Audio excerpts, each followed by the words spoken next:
Costa, quien es doctor por la Universidad de Bolonia, Italia, y profesor de Derecho Constitucional de la Universidad de Murcia, España.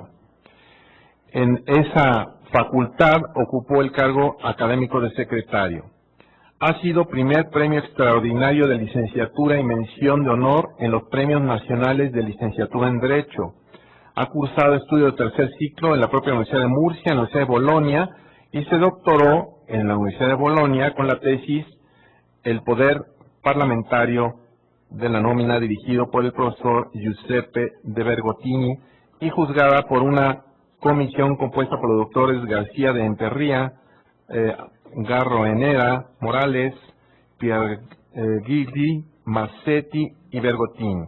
Asimismo, ha realizado diversos planes de investigación en las universidades de Bolonia, la Sorbona, Estocolmo, Nacional de Córdoba y Telecomunicaciones de China. Es autor de diversos trabajos científicos publicados en España, Italia, Francia y Colombia, y destaca su libro La ciencia española del derecho político constitucional en sus textos. También es colaborador de otras obras. La disertación que nos dará el día de hoy el doctor Francisco García Costa es algunas aportaciones y originalidades del constitucionalismo español. Agradecemos a los aquí presentes el favor de que nos hacen de estar en este caso en esta conferencia. Yo procederé a estar aquí abajo y dejar al doctor que haga su conferencia. Le agradecemos mucho en nombre del Instituto de Investigaciones Jurídicas de la Universidad Nacional Autónoma de México. Nos honra mucho su presencia. Adelante, doctor, y muchas gracias. Muy buenos días a todos y a todas. Muchísimas gracias, doctor Tellez, por su gran presentación. En primer lugar, me gustaría expresar mi más profundo y sincero agradecimiento al Instituto de Investigaciones Jurídicas de la Universidad Nacional Autónoma de México por la extraordinaria amabilidad y generosidad que ha tenido al invitarme a pronunciar esta conferencia. Agradecimiento que hago extensivo a las personas del doctor Cisfierro como director del instituto y de los grandes amigos Julio Tellez, que se ha convertido en mi gran, bueno, pues qué les voy a decir, un factotum de mi estancia en México, y de mi gran amigo también César Astudillo, con el cual he vuelto a reencontrarme, lo cual para mí es de gran alegría. Agradecimiento porque yo soy, como profesor de Derecho Constitucional, un fiel propagandista de la fe en la ideología constitucional y, consecuentemente, para mí es un gran honor estar aquí en el Instituto de Investigaciones Jurídicas, donde han trabajado algunos de los más prestigiosos y siguen trabajando algunos de los más prestigiosos y eminentes constitucionalistas, no solamente a nivel iberoamericano, sino, como bien saben, a nivel universal. Comprenderán que mi agradecimiento se ha redoblado. Pero además es un agradecimiento triplicado por lo que ayer les decía a ustedes también en la conferencia que pronuncié en la Facultad de Derecho de la UNAM, porque para mí el derecho constitucional es la técnica de la libertad, básicamente es hacer posible actuar la libertad. Y como decía Miguel de Cervantes en boca de Don Quijote, la libertad, amigo Sancho, es uno de los más preciosos dones que a los hombres dieron los cielos. Con la libertad no pueden compararse los tesoros que la mar encubre y la tierra esconde. Por la libertad, junto con la honra, puede y debe aventurarse la vida. Y ese don de la libertad que tuvimos en España durante muchísimo tiempo, en la hora crítica de 1936, los poderes siniestros acabaron con nuestra libertad. Y quienes todavía pudieron seguir teniendo viva la llama de la libertad vinieron aquí a México. Los profesores exiliados, los españoles exiliados, fueron aquí recogidos, atendidos amablemente, y por ello yo les he de agradecer a ustedes, como miembros de la UNAM, y como les he de agradecer emotivamente y desde el corazón por todo lo que hicieron por los españoles en aquella época. Consecuentemente, muchas gracias. Yo creo que la mejor manera que tengo de agradecer tanta amabilidad y hospitalidad es hablarles de un tema que me ocupa y me preocupa desde hace relativamente poco tiempo, pero con muchísima intensidad. Es un tema que, como verán, de historia constitucional, algunas originalidades y aportaciones del constitucionalismo español. Es un tema que, en cierta manera, es el hijo de mi tesis doctoral, el tema que me ocupó durante mucho tiempo, el poder parlamentario de nombramiento, por lo que luego les contaré. ¿Por qué voy a hablar hoy? ¿Por qué estoy trabajando sobre historia constitucional? Por tres razones: necesidad, oportunidad y posibilidad. Necesidad, porque yo creo que hay que reivindicar, hay que rehabilitar la historia constitucional, al menos en España. Saben que durante mucho tiempo, por lo que luego les contaré, durante la época del general Franco no hubo una constitución normativa en España, una constitución demoliberal, y la ciencia entonces del derecho político no trabajaba el derecho constitucional. Consecuentemente, después de 1978, se empieza a trabajar en seriedad de profundidad el texto normativo, pero se olvida la historia constitucional, y hoy la historia constitucional es la oveja negra. Y claro, los estudios históricos, politológicos, filosóficos no se pueden desdeñar en el ámbito del derecho constitucional, porque como ustedes bien saben, el derecho constitucional no se puede construir desde sus propias categorías, no tiene categorías propias como el derecho civil o incluso el derecho penal. Es necesario recurrir a todos estos saberes y, cómo no, a la historia y a la historia constitucional. Y hoy en España no se trabaja la historia constitucional. Aparte de esa necesidad de rehabilitar la historia constitucional, también es un poco un reconocimiento, mis mayores, a la Cátedra de Derecho Constitucional de Murcia, donde yo vengo trabajando, donde básicamente todos mis mayores, mis maestros han trabajado historia constitucional, historia de las ideas, desde Rodrigo Fernández Carvajal, que tiene un magnífico estudio sobre el pensamiento constitucional en el siglo XIX, pasando por Ángel Garroena, otro magnífico estudio sobre Donoso Cortés y la teoría demoliberal del Ateneo de Madrid, pasando por Isabel Casanova, que también ha trabajado el bienio progresista, por Mariano García Canales, otro gran maestro mío, que ha trabajado también la teoría de la representación en España del siglo XX y los problemas constitucionales de Primo de Rivera. Y otros tantos compañeros míos, mayores, de quienes yo he aprendido, que han trabajado la historia constitucional, y hoy parece que la historia constitucional no se puede trabajar o está mal vista. Pues no, creo que no. Necesidad de reivindicar la historia constitucional, al menos en España. Oportunidad. Claro, estamos hablando de las efemérides del bicentenario de la Constitución de Cádiz. Este año se cumple el bicentenario del Estatuto de Bayona, el que para muchos, para mí no, es la primera Constitución española. No es una Constitución por varias razones, pero en cualquier caso admitamos que es la primera carta otorgada española, efemérides de 1808, y sobre todo efemérides de 1812, que pone en valor la historia constitucional, y consecuentemente los ciudadanos de España pues se acercan con muchísimo interés a conocer la historia constitucional. Necesidad, oportunidad y, por último, posibilidad. ¿Por qué posibilidad? Porque venir aquí, e incluso en España, a hablar de la historia constitucional española, pues básicamente me parece un poco, a estas alturas, un poco de estafa. Está ya todo escrito. ¿Qué se va a decir de nuevo? Después del libro de Luis Sánchez Agesta, pues es difícil superarlo. Hay algunas aportaciones, como la de Eliseo Baja y Soletura, como la de Torres del Moral, pero otra vez en la historia constitucional de España, pues me parecía, les digo, una estafa. Yo soy de los que piensan que la ciencia jurídica debe avanzar a través de obras no originales, sino inéditas, temas no estudiados. Yo lo decía el gran Ortega y Gasset: la obra de calidad más propia de nuestro tiempo es no publicar libros superfluos.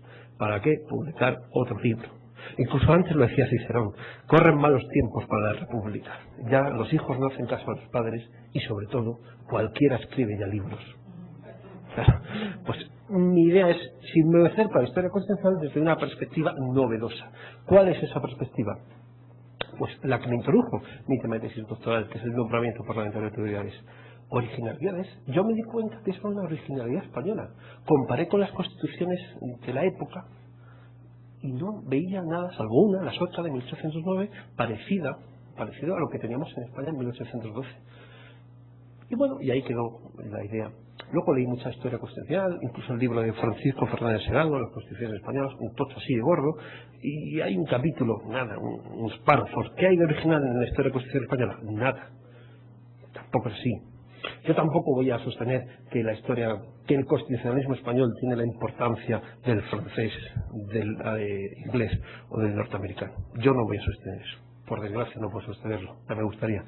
Pero lo que sí voy a sostener es que nosotros tenemos algo de aportación, es decir, algo que ha sido recibido, que hemos exportado, y algo bastante de originalidad. Consecuentemente, yo me alegro mucho que estén aquí presentes egregios constitucionalistas porque en el fondo me van a ayudar.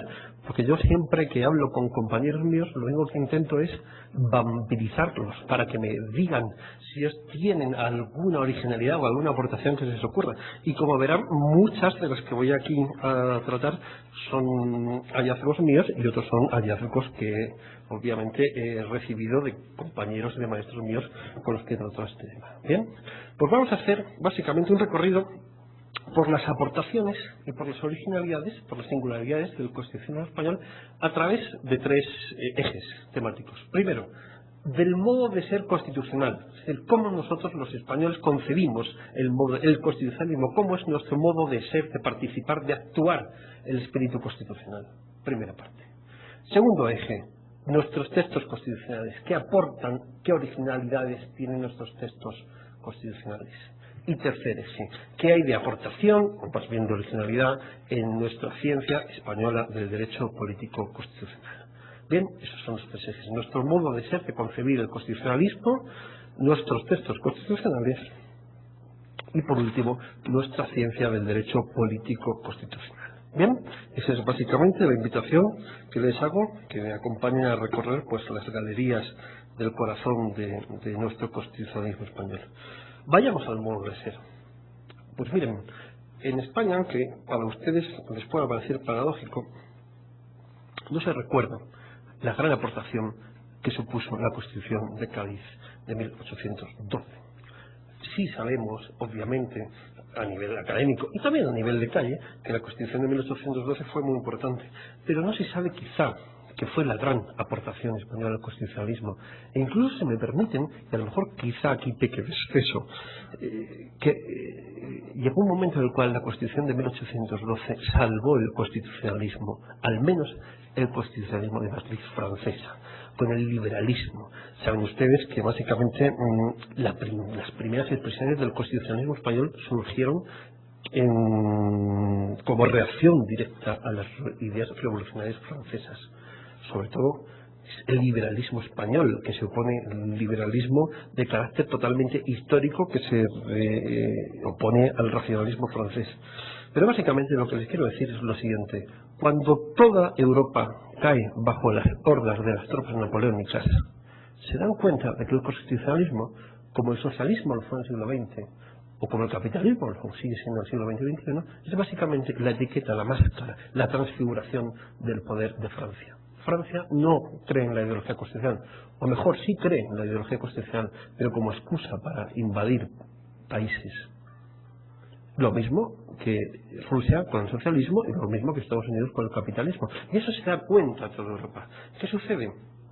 Que el prestigio del constitucionalismo se salva gracias al liberalismo español, porque aúna básicamente lo que es la reacción frente a Napoleón con los ideales propios de la Revolución Francesa. Eso explica el éxito que tiene la Constitución de 1812. Cuando se restaura en 1820, merced al trienio liberal, se restaura y se exporta a dos países: a Portugal, donde estuvo vigente durante un poquito tiempo y donde inspiró la Constitución portuguesa de 1822. Y de hecho, leo que si lee las facultades de las Cortes y del Rey en la Constitución portuguesa son idénticas a la Constitución española de 1812. Se copia. Pero la gran aportación no se queda en Portugal, se queda en Italia, donde la Constitución, efectivamente, española se aplica en el Reino de las Dos Sicilias y también en el Reino de Cerdeña. Es la Constitución española, la de 1812. Bien, como producto de las revoluciones de 1820. Esa es la gran aportación que tenemos nosotros al constitucionalismo. En cierta manera, el haberlo salvado del desprestigio francés en aquella época. Ya no más aportaciones. Les diré que solamente tenemos dos aportaciones. Esto que les acabo de decir, y nuestros textos constitucionales sí tienen una segunda aportación, que es el estado de las autonomías o estado regional. Pero el resto son originalidades. Más originalidades de nuestro modo de ser. La taumaturgia de los textos constitucionales, que se inician con el año en la Constitución de 1812 también. se piensa que los textos tienen poderes taumatúrgicos. Y les leo el artículo 6 de la Constitución de 1812. El amor de la patria es una de las principales obligaciones de todos los españoles, y asimismo el ser justos y benéficos. Se pensaba que a través de la Constitución los ciudadanos podrían llegar a ser justos y benéficos. Se pensaba que la Constitución tenía ese poder de constituir una nueva realidad hasta el punto de que tenía esa taumaturgia. Pero comprenderán bien lo que les digo cuando les cuente que la historia constitucional española tiene 9 constituciones. Si admitimos que las leyes fundamentales del movimiento son constituciones. O si quieren, 9 leyes fundamentales. Y de esas leyes fundamentales, 1812, 1867, 1845, 1869, 1876, son constituciones de partido, que no se aplican, no son constituciones normativas. Cuando llega un partido al poder, cambia la anterior y redacta una nueva constitución. ¿Y por qué si la Constitución no se aplica? Si es una Constitución normativa. No es una Constitución normativa, es una Constitución semántica en la construcción de Karl Loevestein. ¿Por qué? Precisamente, en mi opinión, por esa condición dramatúrgica. Se piensa que cambiando la Constitución va a cambiar precisamente también la sociedad. Poder sanatorio. Otra originalidad constitucional española, las asonadas. La historia constitucional española, nuestro modo de ser constitucional no se explica sin recurrir a las asonadas. El golpe de Estado del 14 de marzo de Fernando VII, que deroga la vigencia, que deroga la Constitución de Cádiz de 1812. El levantamiento del general Riego en Cabezas de San Juan, trienio liberal. Vuelta a poner en vigor la Constitución de 1812. La asonada de la Granja, 1837. Otra vez se restablece la Constitución de 1812. La Vicalvarada, inicio del bienio progresista, que terminará de desembocar en la Constitución Donata de 1856. El sexenio revolucionario, con Prim, Serrano, Topete, termina el gobierno de Isabel II y empieza el sexenio revolucionario, que dará en una Constitución, la de 1869, y otra Constitución magnífica.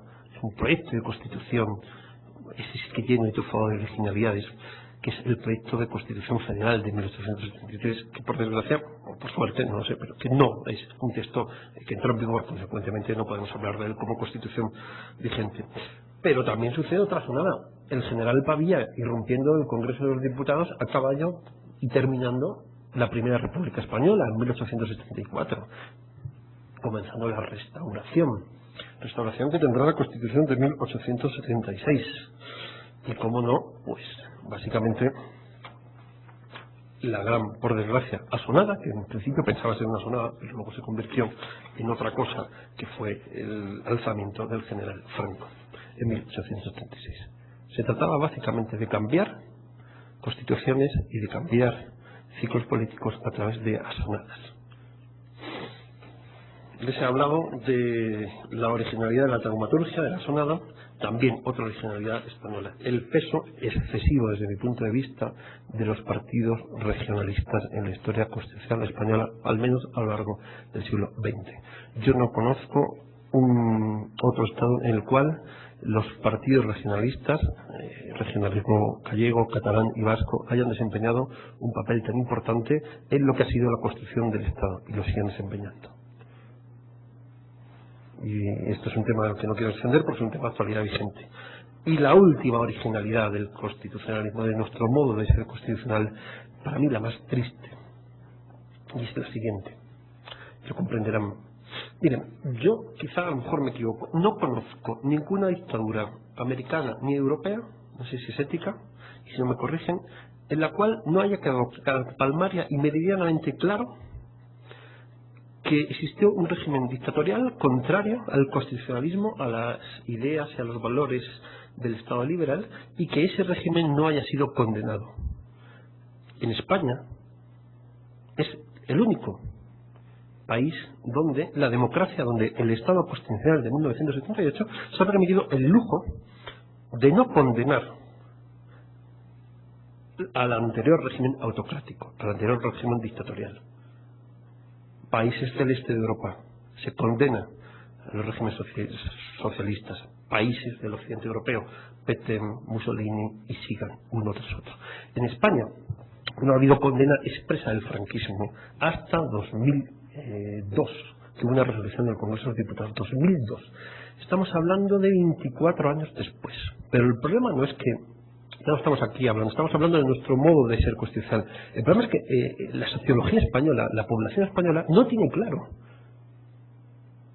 si Franco fue bueno o fue malo. Es el único dictador que murió en la cama y que no ha sido condenado sociológicamente, y consecuentemente los ciudadanos no conciben, no comprenden que representó todo lo contrario a la ideología constitucional. Y vivimos en un problema, en una tensión constitutiva, porque efectivamente sabrán ahora que en España se ha puesto muy de moda el tema de la memoria histórica. Y allí pues es un tema político, porque para unos sectores españoles es necesario cerrar heridas, el espíritu de la transición, y otros un poco quieren reivindicar la condena al franquismo y todo lo que sucedió en la Segunda Guerra, en la Guerra Civil. Y es una polémica que seguirá abierta, porque es el único país donde les digo, donde no ha habido una condena expresa tajante. Vayan a Francia, todo el mundo sabe quién es Petain; vayan a Italia, todo el mundo sabe quién es Mussolini; vayan a Alemania, todo el mundo sabe quién es Hitler; vayan a Rumanía, todo el mundo sabe quién es Ceausescu; vayan a Yugoslavia, hasta todo el mundo sabe quién es Tito, aunque ahora se ha convertido en un icono de la contracultura. Sigan. Pero en España no todo el mundo sabe quién fue Franco.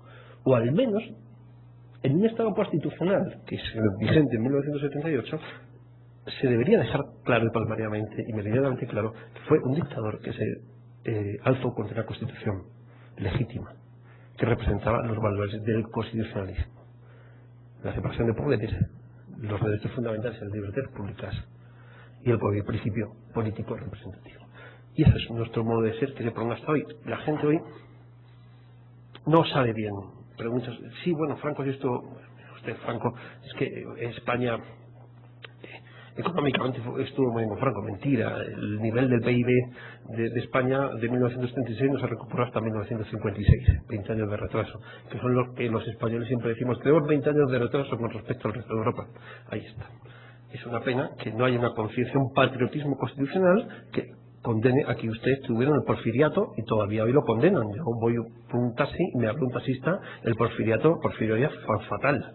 Bien, pues en un taxista nadie le dirá que Franco fatal, por desgracia. Dicho lo cual, vamos a pasar de nuestro modo de ser, la aportación que fue la Constitución de 1812, la originalidad, la taumaturgia de las constituciones, las asonadas, los partidos regionalistas y la falta de condena expresa en la actualidad del franquismo, a las aportaciones y originalidades de nuestros textos de las constituciones. 1812. ¿Qué tiene la Constitución de 1812? Pues miren, tiene, en primer lugar, frente a la Constitución francesa de 1791, en la que se inspira, tiene una total y meridiana protección de la religión católica. Es una Constitución totalmente confesional. Y les leo, artículo 12. La religión de la nación española es y será perpetuamente la católica, apostólica, romana, única verdadera. La nación la protege por leyes sabias y justas y prohíbe el ejercicio de cualquier otra. Es difícil encontrarlo. Una expresa referencia a la condición confesional del Estado. ¿Qué más tiene la Constitución de 1812? Lo que les había hablado, los nombramientos parlamentarios. Existe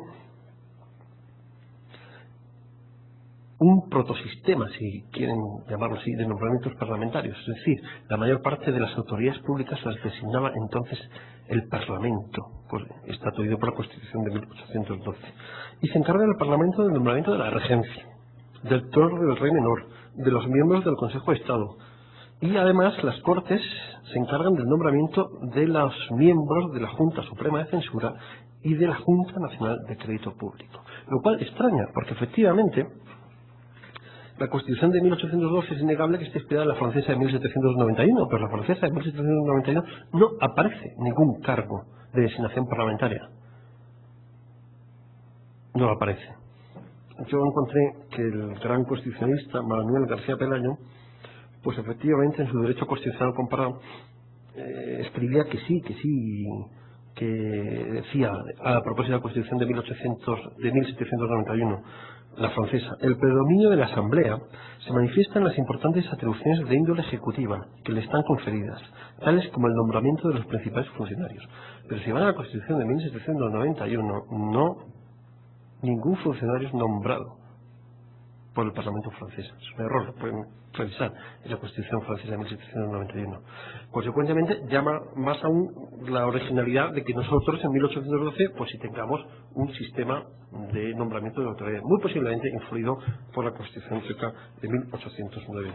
Otra originalidad de la Constitución de 1812, del texto constitucional, el artículo 372, que establecía un sistema de justicia constitucional, si me pueden permitir, o si quieren, de defensa de la Constitución, que era el siguiente: las Cortes, en sus primeras sesiones, tomarán en consideración las infracciones de la Constitución que se les hubieran hecho presentes, para poner el conveniente remedio y hacer efectiva la responsabilidad de los que hubieran contravenido a ella.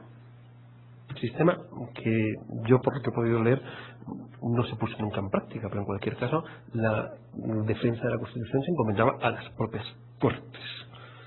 ¿Qué más tenían de originales nuestros textos constitucionales? Pues un poco más. En 1876, la Constitución de 1876 tiene una originalidad pintoresca, que es la siguiente. Deben comprender el contexto histórico. Estamos hablando todavía de las guerras carlistas. Consecuentemente, la rama borbónica, la de Isabel II, es que acumula la legitimidad, pero su legitimidad está disputada por los descendientes carlistas, los descendientes del hermano de Fernando VII. ¿Y qué sucede? Por cualquier casualidad, en el orden de sucesión a la corona le correspondiera suceder a la corona a algún carlista, la Constitución prevé la posibilidad de que las Cortes inhabiliten precisamente al pretendiente carlista. Les leo. Bueno, la sucesión al trono de España seguirá el orden regular de primogenitura y presentación, siendo preferida siempre la línea anterior a las posteriores. En la misma línea, el grado más próximo al más remoto. En el mismo grado, el varón a la hembra, y en el mismo sexo, la persona de más edad a la de menos. Sigue. Extinguidas las líneas de los descendientes legítimos de don Alfonso XII de Borbón, sucederán por el orden que queda establecido sus hermanas, su tía, hermana de su madre, y sus legítimos descendientes, y los de sus tíos, hermanos de Fernando VII, si no estuvieran excluidos los carlistas. Y sigue. Las personas que sean incapaces para gobernar, y aquí está la clave, o hayan hecho cosa porque merezcan perder el derecho a la corona, serán excluidas de sucesión por ley.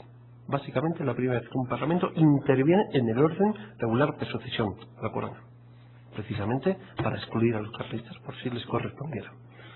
Esa es la originalidad nuestra española de la Constitución de 1876, debida, como bien saben, a nuestra historia particular. 1931, la Constitución de la Segunda República. Pues aquí tenemos originalidades relacionadas también con el alto número de autoridades públicas que designan las Cortes, pero tenemos la única y discutible, por lo que luego les diré, aportación del constitucionalismo español, que es la creación del Estado integral, entonces, el que después se llamaría Estado regional o Estado de las autonomías, que, como saben, tiene su primera configuración en la Constitución republicana de 1931 y que luego se exporta a la Constitución italiana de 27 de diciembre de 1947, y que luego los italianos en la Constitución del 47 lo mejoran, lo ayornan, y luego nosotros en la Constitución del 78 tomamos las mejoras italianas y aún mejoramos el sistema en 1978, y ahora en el año 2001 los italianos han reformado el título quinto de la segunda parte de la Constitución y han vuelto a introducir nuevas mejoras en el Estado regional o de las autonomías. Lo que veamos los españoles lo toman los italianos y lo mejoran. Volvemos a retomarlo los españoles y lo mejoramos. Y por último lo han tomado los italianos y lo mejoran. El problema es que el Estado regional hoy en España ya no está constitucionalizado, está desconstitucionalizado, porque hay que buscarlo en los estatutos de autonomía. Como saben, hay 2 recursos de inconstitucionalidad ahora mismo en España que están pendientes de resolución frente al Estatuto de Autonomía de Valencia y el Estatuto de Autonomía de Cataluña, que es el que centra este último todo el debate y la polémica nacional en torno a la justicia constitucional en España. Bueno, ¿y qué tiene de especial? Lo comprenderán ahora ustedes que viven en un Estado federal. ¿Qué tiene de especial un Estado regional o de las autonomías? Pues básicamente una cosa que a mí me molesta mucho, que es la desigualdad. Los entes, lo que allí se llaman las regiones, las comunidades autónomas, los entes infraestatales, son desiguales entre sí y son desiguales con respecto a la entidad estatal. La desigualdad. Claro, eso ocasiona problemas, sobre todo porque yo soy de los que piensan que lo que se debe garantizar el constitucionalismo es básicamente la igualdad de los ciudadanos, el gran principio de igualdad. Claro, obviamente choca un poco contra esa distribución territorial del poder, pero tengan en cuenta que es la única manera viable en España, en 1979, yo creo en 1978, de encauzar el gran problema que históricamente hemos tenido, que es el problema de la organización territorial del Estado. En España hemos tenido problemas que se han solucionado con la Constitución del 78, la posición del Estado del ejército en la sociedad solucionado, el problema de las relaciones Iglesia-Estado solucionado, el problema de la aceptación del constitucionalismo por fin se ha solucionado, pero el problema que todavía sigue encauzándose es el problema de la organización territorial del Estado. Y el Estado de las autonomías pues es la única manera, en cierta manera, pues de dar cauce a las reivindicaciones, por otro lado legítimas, todo hay que decirlo, de lo que eran antiguamente los reinos de la Corona de Aragón, el Reino de Cataluña, el Principado de Cataluña, el Reino de Mallorca, el Reino de Valencia y el Reino de Aragón y el Reino de Navarra. Esa es nuestra creación, básicamente la desigualdad. Sobre todo porque el artículo 11 de la Constitución del 31, que básicamente lo copia la Constitución del 78, dice lo siguiente: si una o varias provincias limítrofes, atención, con características históricas, culturales y económicas comunes, acordaran organizarse en región autónoma, etcétera, etcétera, presentarán su estatuto. Solamente quienes tengan características históricas, culturales y económicas comunes. Eso aludía perfectísimamente a Galicia, a País Vasco y a Cataluña y Navarra, a las 4. Bueno, ¿qué tenemos de nuevo en la Constitución de 1978? Hay cositas también. Primero, una cláusula en el preámbulo de la Constitución, la cláusula Sociedad Democrática Avanzada. El preámbulo de la Constitución de 1978, actualmente en vigor, establece lo siguiente: la nación española, deseando establecer la justicia, la libertad y la seguridad y promover el bien de cuantos la integran, en uso de su soberanía, proclama su voluntad de establecer una sociedad democrática avanzada. Dice en el penúltimo párrafo del preámbulo. ¿Y qué es una sociedad democrática avanzada? Pues básicamente esa cláusula, que fue introducida gracias al genio jurídico de Enrique Tierno Galván, viene básicamente a hacer referencia a otra cláusula muy común entonces en las constituciones de los estados socialistas: Estado democrático avanzado, que se comprende solamente a la luz de la teología, de la filosofía, de la historia marxista. Básicamente estamos hablando del preámbulo, del estadio previo a la sociedad sin clases, antes de precisamente entre la democracia del proletariado, la sociedad democrática avanzada, y la sociedad sin clases. Y aquí básicamente no se utiliza la cláusula de Estado, sino sociedad democrática avanzada. Y es, como les acabo de decir, un gol que le mete en Tierno Galván a los constituyentes, porque es una clarísima alusión marxista. Como luego en el texto constitucional hay muchísimos, es una constitución abierta, hay muchísimos artículos que permitirían, incluso, si me permiten, pues la constitución de un Estado socialista, en la Constitución del 78. ¿Qué sucede con esta cláusula? Pues obviamente no estamos en un Estado socialista, estamos en un Estado constitucional. ¿Y qué hace esa cláusula? Pues a mí me ha dado pie para a realizar alguna investigación en temas de democracia electrónica, precisamente para sustentar que la sociedad democrática avanzada supondría una profundización en la condición democrática del Estado y que hoy es una cláusula que está vacía pero que se puede llenar de contenido básicamente a través de la democracia electrónica. Y aquí lo apunto. ¿Qué más tenemos de original la Constitución de 1978? Bueno, el primer artículo, en su párrafo primero, España se constituye un Estado social y democrático de derecho que propugna como valores superiores de su ordenamiento jurídico la libertad, la justicia y el pluralismo político. Le podrá decir, bueno, ¿y esto tiene original? Pues mire, en una conferencia a la que asistí del profesor Gregorio Pérez Barba, que saben que es uno de los padres de la Constitución del 78, le pregunté, ¿qué hay de original en la Constitución de 1978? Me dice, esto. ¿Y por qué? Sí, porque hemos dejado meridianamente claro el sujeto que está constituido, la realidad que se constituye, la realidad España se constituye.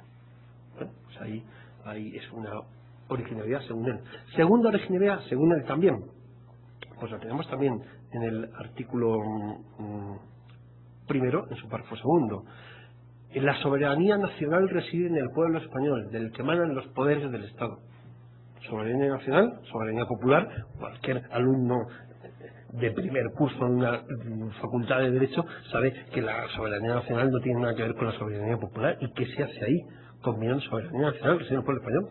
Pues básicamente eso es otra originalidad pensada precisamente, según el profesor Pérez Barba, para superar la tradicional dicotomía entre soberanía nacional y soberanía popular. Básicamente para que se identificara una superación de la soberanía nacional por la soberanía popular, básicamente.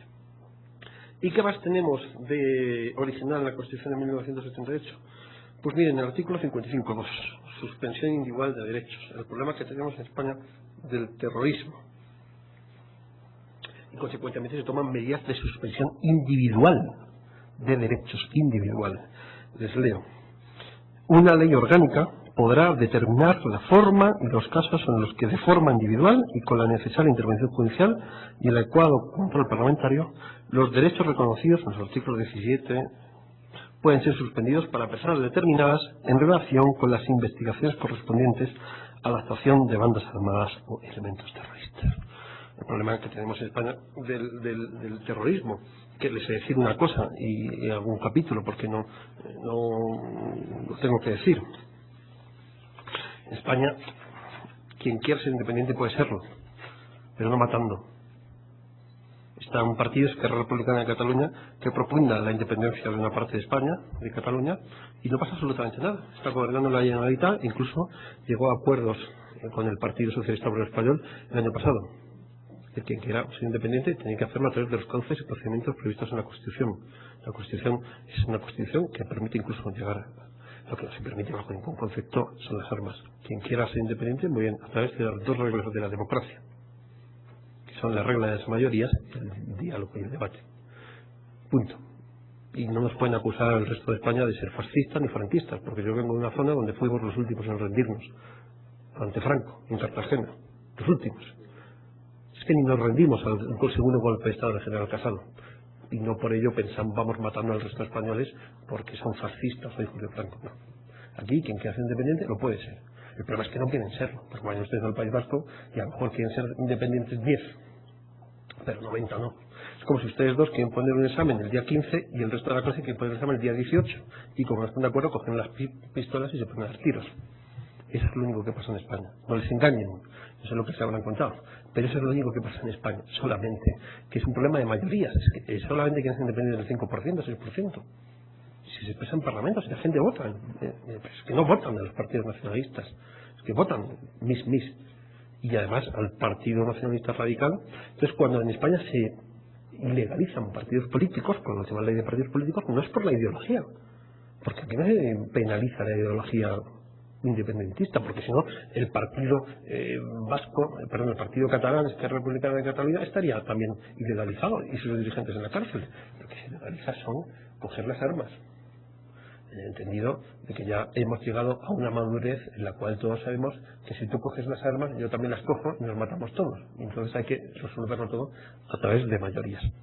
En cualquier caso, el Estado pues también prevé este mecanismo de suspensión individual para los delitos de terrorismo. Bien. Repaso. Modo de ser constitucional. Lo hemos visto. Repaso. Nuestros textos constitucionales.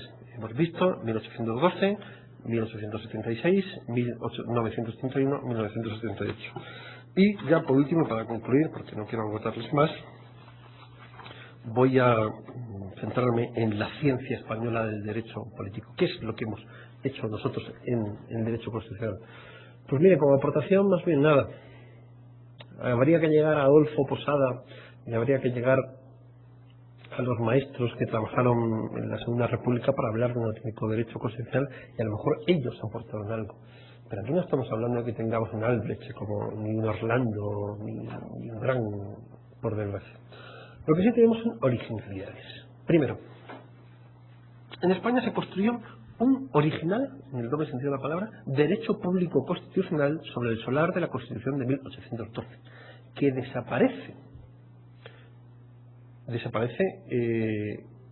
hacia 1872 después de la muerte de Fernando VII. Y era un original derecho público constitucional porque tenía como objeto de estudio la Constitución. No se estudiaba ni la política, ni el fenómeno de la política, se estudiaba la Constitución, artículo por artículo.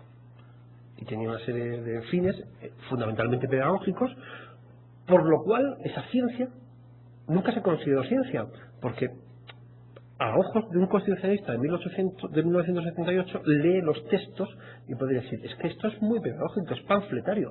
Y claro, pero es que ellos no querían hacer ciencia del derecho constitucional, querían difundir, propagar la Constitución de 1812 y llevarla a las escuelas, llevarla a las iglesias, a los púlpitos.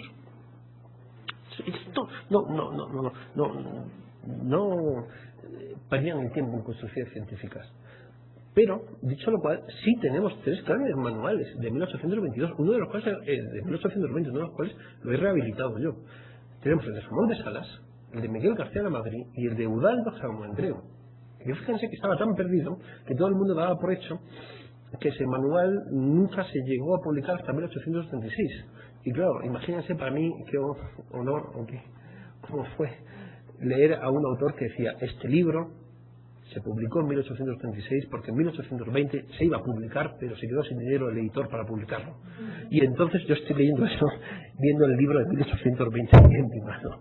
Bueno, pues eso es otro manual que tiene cierta altura científica, bastante altura científica, y sobre todo el de Ramón de Salas. Obviamente no tiene la altura científica de lo que después vendrá, pero sí tiene un mínimo para poder hablar de una original ciencia, en todo el sentido de la palabra original ciencia. ¿Qué sucede con esa original ciencia del derecho político constitucional, o del derecho público constitucional, para ser más preciso? Que desaparece a partir de bajo el reinado de Isabel II. A partir de 1832, en España se construye, otra originalidad nuestra, un concepto de constitución interna. Está la constitución externa, el texto en vigor, y una constitución interna. Y la ciencia del derecho político constitucional se construye no sobre la constitución externa, como se había hecho desde 1812 hasta 1862, sino sobre la constitución interna. ¿Y qué es lo que sucede? Pues básicamente se construye ese derecho político, que todavía desde 1832 hasta 1869 convive con el original derecho público constitucional. Conviven, pero obviamente el derecho político es el que termina ganando. Y ese derecho político, que es la gran originalidad del constitucionalismo español, surge, como les digo, hacia 1862 como alternativa beligerante al derecho constitucional vigente, preconizando el estudio de la historia política, la filosofía y la historia, con escasa reflexión de teoría constitucional. Se estudia la Constitución interna. Y es una época en la cual todavía exigen los vestigios del original derecho público constitucional, pero se va imponiendo la Constitución, se va imponiendo el derecho político, hasta el punto de que en 1876 solamente en España hay derecho político, no hay derecho constitucional. En Francia hay derecho constitucional, en Italia hay derecho constitucional, en Alemania hay derecho constitucional, y en España solamente hay derecho político, que es básicamente una enciclopedia de saberes, una nebulosa enciclopédica de historia, filosofía, etcétera, etcétera, con escasa referencia a las constituciones normativas. Lo cual llama la atención, porque también en Francia y también en Italia, en aquella época las constituciones eran no normativas. Y a pesar de ello, sí se construyen los magnos edificios del derecho constitucional, el francés, alemán e italiano. En España no. En España nos distanciamos. El resto de Europa sigue con su derecho constitucional, estudiando las constituciones vigentes. Nosotros estudiamos la Constitución interna, que es una entelequia que se crea en las cátedras de Derecho Político y que se estudia a través de la filosofía y de la historia. Y eso es básicamente la originalidad de la ciencia española del derecho constitucional, que es básicamente una huida del derecho constitucional. Originalidad de nuestra ciencia, primero, que se pierde la original ciencia del derecho público constitucional, y segundo, que hasta 1931 hay derecho político. De 1931 a 1939 ya hay derecho constitucional. Con Francisco Ayala y con otro que saben que todavía sigue vivo, con Francisco Ayala, etcétera, etcétera, y otros grandes juristas. ¿Y qué sucede a partir de 1940? Se vuelve al derecho político en la segunda mitad del siglo XIX. Pero somos el único país donde hay derecho político y no hay derecho constitucional. Por otro lado, no hay que extrañarse, porque Adolfo Posada básicamente viene a decir que lo que él hace, que lo que hacen todos los profesores de derecho político en la segunda mitad del siglo XIX y la primera mitad del siglo XX, es básicamente seguir la tradición jurídica de los grandes juristas españolas, de Suárez, de Victoria, etcétera. Ellos se consideran herederos de esa tradición, y cuando ellos estudian ese derecho político, lo que hacen básicamente es reafirmar la continuidad de la tradición jurídica española. Y eso es lo que dice básicamente Posada al hablar del gran Francisco Giner de los Ríos, que fue otro gran constitucionalista, o si quieren profesor de derecho político del siglo XIX. Y ahí lo dejo bien claro: nosotros lo que hacemos es básicamente derecho político, no derecho constitucional, porque el derecho político es lo propio de España. Por eso les he dicho un poco que yo quería un poco reivindicar la historia constitucional, porque lo propio de España, nos gusta o no nos gusta, no es la politología, no es el derecho constitucional, es el derecho político. Y es cierto que con una constitución o normativa vigente, la ciencia del derecho constitucional hoy en 1978, a partir de 1978, se centra más en la politología norteamericana y se centra más en el derecho constitucional propio. Pero yo reivindico que también deberíamos por lo menos rehabilitar ese derecho político que efectivamente se cultivó durante mucho tiempo en desdeño del derecho constitucional, pero que considero que se debería al menos rehabilitar. Y con esto pues les dejo agradeciéndoles a todos ustedes su presencia. Han sido muy amables al haberme escuchado a esta hora tan introspectiva, y como no, pues agradeciéndole al doctor Tellez y al doctor Astudillo la extraordinaria generosidad que han tenido al aconsejarme y al invitarme a dar esta conferencia. Muchísimas gracias por todo.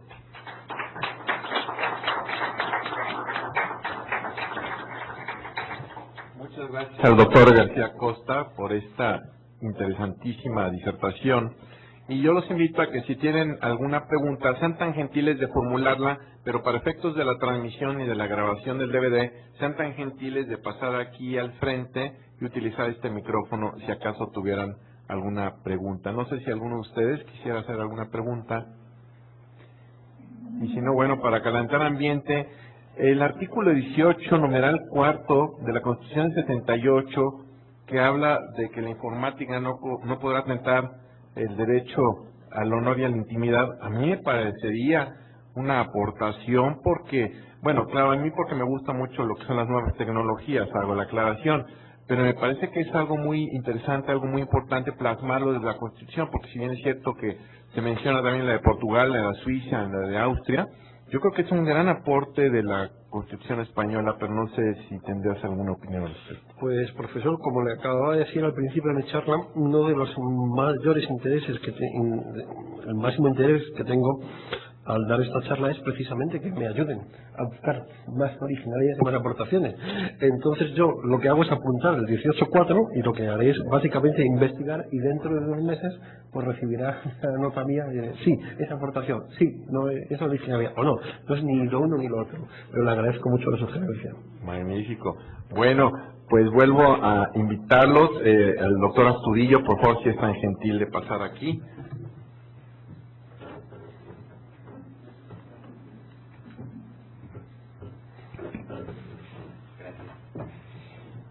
Sobre todo para agradecerle a mi buen amigo Francisco, Paco, como le llamamos los amigos, el hecho de que esté aquí, que nos haya pues dado una extraordinaria charla sobre las aportaciones y las originalidades del constitucionalismo. Yo también creo que en aras de enriquecer la perspectiva, tal vez habría que señalar por dónde han circulado esas aportaciones del constitucionalismo español, porque sin lugar a dudas hay un territorio riquísimo, extensísimo en todo lo que es América Latina, de la circulación de muchas categorías que nacen como propias en el constitucionalismo español o que el constitucionalismo español recibe, pero que nosotros la tomamos directamente de España.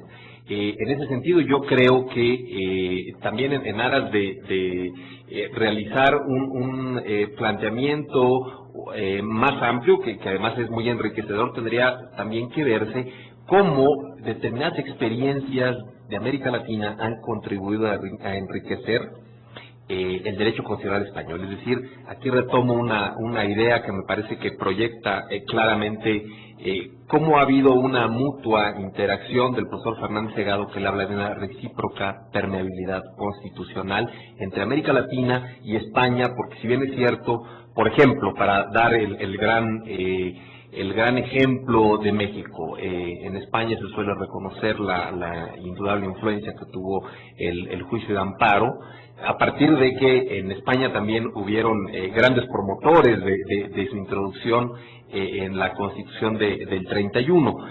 Pero como hoy también el juicio de amparo español, yo creo que se ha ido desarrollando a partir de directrices propias, y recientemente lo que originalmente había iniciado como un instrumento de protección subjetiva de derechos, hoy, por ejemplo, en la última reforma, el amparo español ya se convierte en un instrumento de protección, ya no directamente de los individuos, sino general, porque hay que establecer cómo el Tribunal Constitucional tiene que hacerse cargo de una cuestión que tiene una influencia ya general y no únicamente de defensa de los particulares. Entonces yo creo que también por ahí, no sé cuál sería tu opinión, ver también después cómo han circulado estas grandes categorías en el constitucionalismo iberoamericano, y también cómo España ha recibido cosas del constitucionalismo latinoamericano.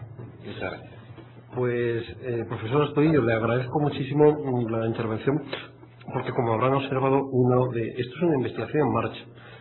No está concluida porque no se ha fraguado todavía en una publicación, pero uno de los flancos débiles es precisamente la influencia de nuestro constitucionalismo español aquí, y sobre todo de la Constitución de 1812, de la cual, si se habrán percatado, no he hablado de la influencia de nuestra Constitución de 1812, incluso aquí en México, en toda Iberoamérica.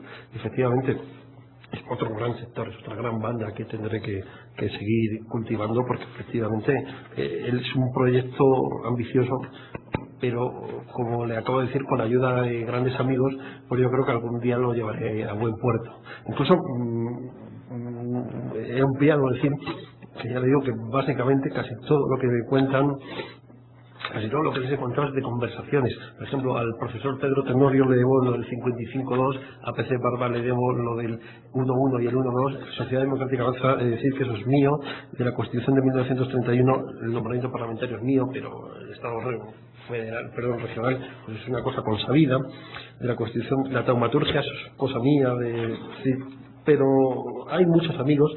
No he mencionado también el proceso de constituyente de 1978, que también tiene cierta originalidad, aunque tengo otro gran amigo que me vino a decir, eso no es original, eso es igual que pasó precisamente con las leyes nazis, es el mismo procedimiento de la ley a la ley.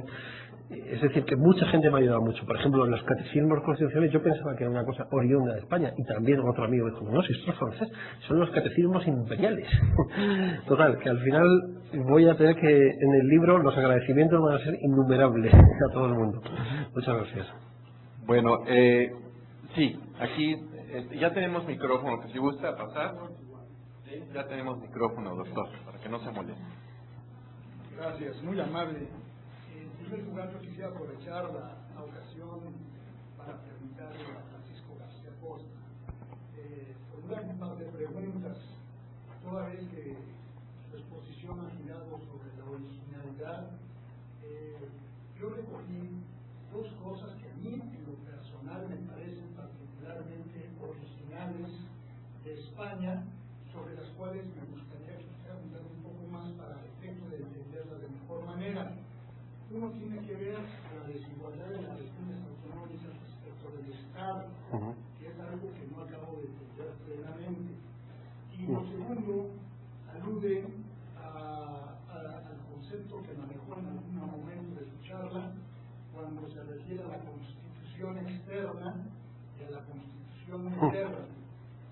Sí, es cierto que en esta materia podríamos decir como Salomón que no hay nada nuevo bajo el sol, pero también podríamos convenir con Heráclito que el sol es nuevo y diferente cada día. Le agradezco mucho las enseñanzas y son preguntas muy, muy interesantes. Bien, cuando les digo que la idea, desde mi punto de vista, la idea clave del Estado de las autonomías es la desigualdad entre los entes, entre las regiones, me estoy refiriendo, y lo puede comprobar muy fácilmente, en la Constitución de 1978, donde se establecen diversas vías de acceso a la autonomía en función de una serie de parámetros. En primer lugar, si se tratara del Reino de Navarra por derechos históricos, si se tratara de autonomías que hubieran plebiscitado en la Segunda República previamente la autonomía. Es decir, cuidado que la Constitución del 78 está reconociendo la legitimidad de la del 31. Esto es otro gol que metieron a... Y otra vía, que es una vía reforzada a través del cumplimiento de una serie de requisitos que solamente logra Andalucía, y la vía ordinaria para el resto. Entonces uno se encuentra con la vía de Navarra, con la vía del País Vasco, con la vía de Cataluña y con las demás. Y las demás, bueno, pues ya verán lo que se hace. Y las demás, si quieren ser como el País Vasco, Cataluña y Navarra, pues todavía tienen la posibilidad de ir por la vía del artículo, creo que es 151, que es una vía complicadísima, que, como le acabo de decir, solamente salvó y con trampas Andalucía, porque se requería la mayoría absoluta de un referéndum en las 8 provincias andaluzas y no se llegó a la mayoría absoluta en Almería. En cualquier caso se hizo la vista gorda. Estamos hablando de 4 comunidades autónomas o 4 regiones desiguales en el camino para acceder a la autonomía, pero no solamente en el procedimiento de acceso a la autonomía, sino también en las competencias que pueden adquirir cada, porque estas 4 tienen un elenco de competencias que pueden adquirir y las otras otro elenco, y son distintas. Hay competencias como, por ejemplo, la policía autonómica, que no pueden adquirir provincias como Murcia o comunidades autónomas como Murcia, y sí como Cataluña. Otras tantas. Y esa desigualdad prevista en la Constitución, porque ese elenco de competencias que unas sí y otras no, es cierto, otros 5 años de entrar en vigor la Constitución, todas podían acceder al mismo techo competencial. Pero conforme se ha ido desarrollando en España el Estado de las Autonomías, siempre ha habido una diferencia entre autonomías de primera, Navarra, País Vasco, Cataluña, Galicia y Andalucía, y el resto que han sido autonomías de segunda. Y lo peor de todo es que yo estoy como con los franceses. Es que el Estado unitario centralizado es el que garantiza la... Miren, voy a decir una cosa políticamente incorrecta. Yo me voy a 50 kilómetros de mi casa, no puedo hablar español. Si aquí sí puedo hablar español. Es una cosa que se sigue triste. En Valencia. O familiares míos no pueden hacer oposiciones a ser profesores de instituto o de universidad a 50 kilómetros de mi casa porque no controlan otra lengua del Estado. Y yo me parece que lo fundamental es la igualdad en el ejercicio de los derechos y en el cumplimiento de las obligaciones. Y el Estado de las Autonomías no puede conculcar esa igualdad. Pero de hecho la conculca, y además con el referendo del Tribunal Constitucional, porque el artículo 138 de la Constitución establece que el Estado de las Autonomías bajo ningún concepto puede redundar en la desigualdad en el ejercicio de los derechos y el cumplimiento de las obligaciones. Y una de las primeras sentencias del Tribunal Constitucional vino a decir que ese artículo, vino a derogar ese artículo porque vino a establecer que si ese artículo se aplicaba, el Estado de las Autonomías dejaba de tener lugar. Para mí son las personas, no los territorios. Es que yo ya les dije que soy un propagandista de la fe en la ideología constitucional, la persona, el individualismo, el liberalismo. Y claro, a mí me parece que en España, y bueno, que cada provincia, cada comunidad autónoma tenga, me parece, siempre y cuando no haya desigualdades. Y hay muchas desigualdades. Bien, sobre la segunda cuestión es una pregunta magnífica. Miren, No tengo aquí un texto que podría servir para trasladarle de una manera directa lo que es una constitución interna. La constitución externa es la constitución vigente, perdón, la constitución de la del 37, la del 45, el texto escrito.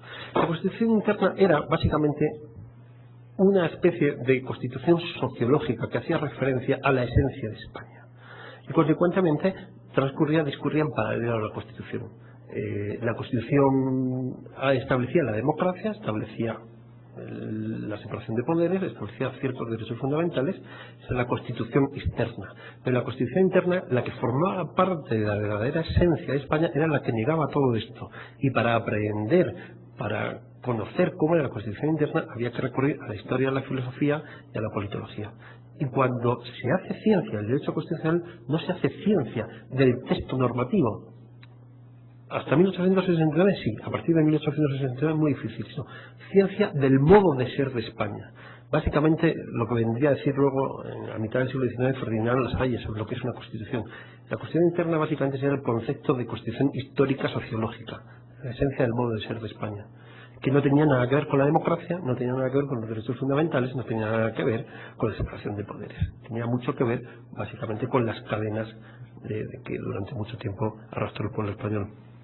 Y quienes formulan esa idea son tres grandes maestros de 1837 del moderantismo español, que son Alcalá Galiano, Pacheco y Donoso Cortés.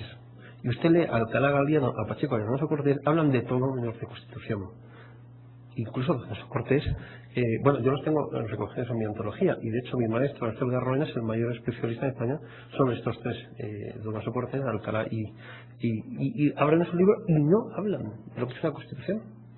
Hablan del sistema de gobierno, de los pueblos, de la historia de España, pero no de lo que es una constitución. Porque es que la constitución vigente entonces, la del 37 y la del 45, no les interesaba para nada. Les interesaba el modo de ser. No sé si he respondido con esta su cuestión. Sí. Nada más una situación. Tengo aquí a algunas personas que nos están siguiendo. Una persona de Puebla que tiene una pregunta sobre la democracia electrónica, que tanta viabilidad consideras que pueda llegar a tener en España.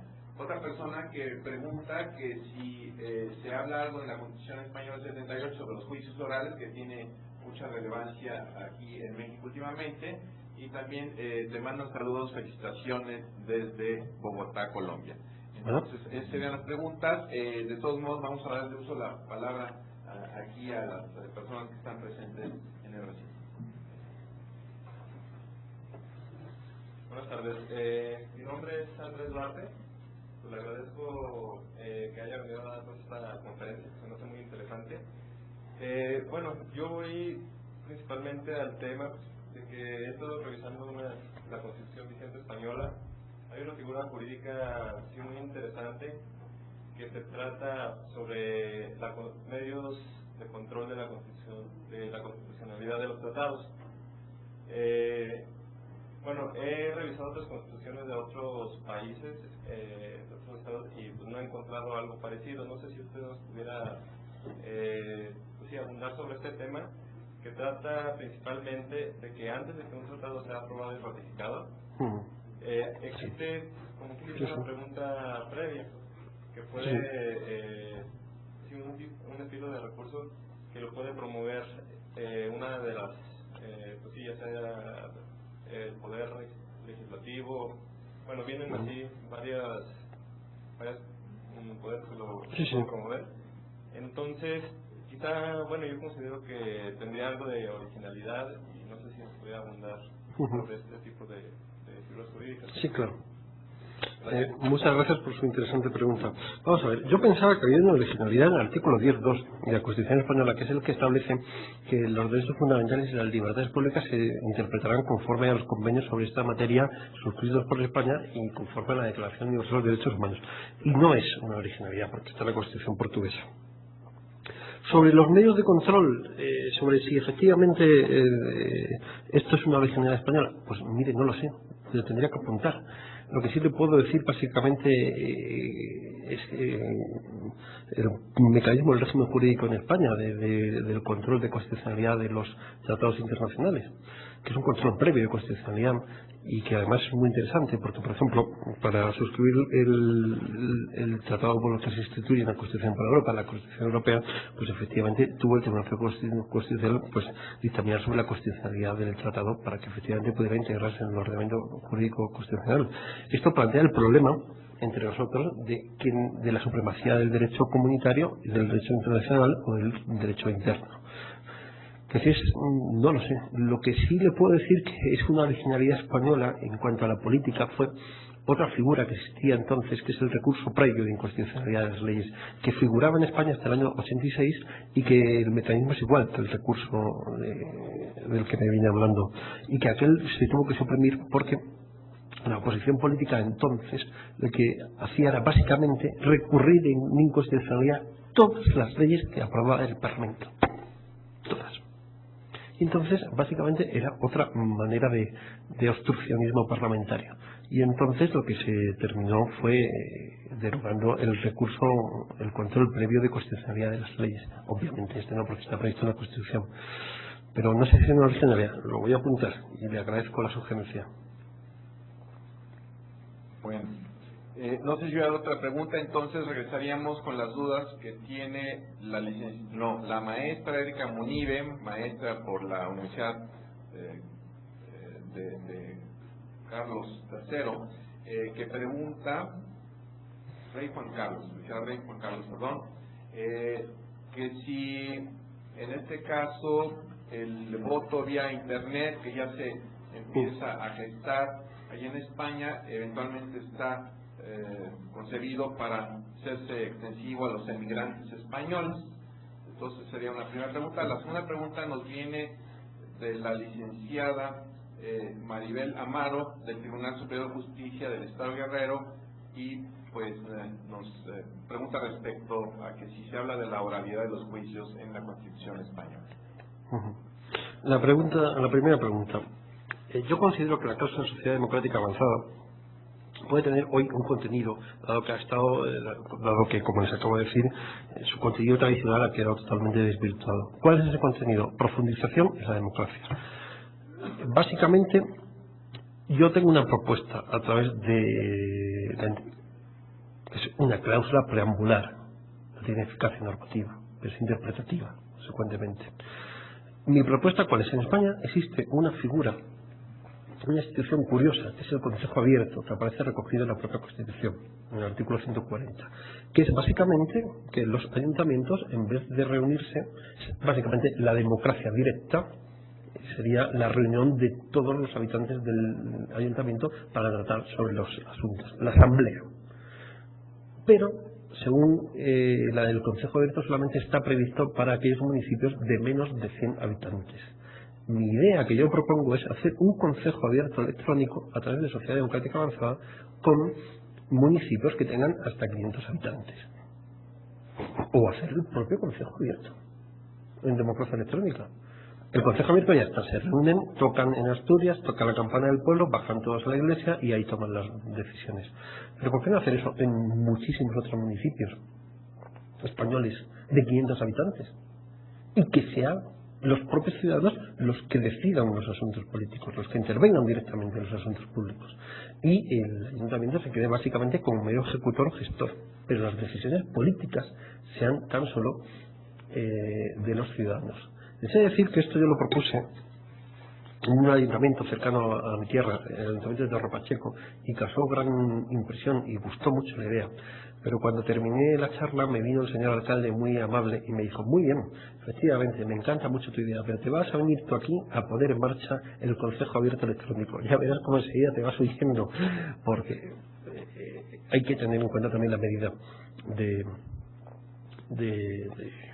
hay que tener en cuenta también la medida del ayuntamiento. Eso es una propuesta. Y hay otras propuestas también, pero en principio para mí es la aplicación práctica número 1. Sobre el voto electrónico de inmigrantes en el extranjero, me imagino que debe haber también una regulación. Ha habido una última reforma de la Ley Orgánica de Registro Electoral en este sentido y no sé cómo andará, pero me imagino que sería una perfectísima posibilidad. Esa es la primera pregunta. ¿Y la segunda pregunta? Sí, la segunda pregunta de la licenciada Maribel Amaro del Tribunal Superior de Justicia del Estado de Guerrero en Chilpancingo. Pregunta si la Constitución Española del 78 habla algo sobre la oralidad de los juicios o en su caso que han desarrollado en España. Sí, la Constitución del 78 habla precisamente del principio de oralidad e inmediación. Y ahora, la última reforma de la legislación procesal en España establece la posibilidad de los juicios rápidos que son eminentemente orales. Esa es la oralidad. Bueno, pues no sé si hubiera alguna otra pregunta de parte de los aquí presentes, y si no, agradeceríamos el favor que nos ha dado el doctor Francisco García Costa de impartir esta conferencia, algunas aportaciones y originalidades del constitucionalismo español. Agradecemos también a quienes nos han seguido en vivo por internet su participación, y bueno, pues quienes lo deseen, esta conferencia se va a integrar al acervo de aquellos discos en formato DVD, calidad digital, que se tienen en el Instituto de Investigaciones Jurídicas, y que si es el caso ustedes pueden eventualmente adquirirlos en la tienda virtual del Instituto de Investigaciones Jurídicas. Muchas gracias al doctor García Costa por su conferencia en nombre del Instituto de Investigaciones Jurídicas, y por supuesto le vamos a dar una constancia respecto a esta disertación que nos ha favorecido el día de hoy a todos. Muchas gracias y hasta luego.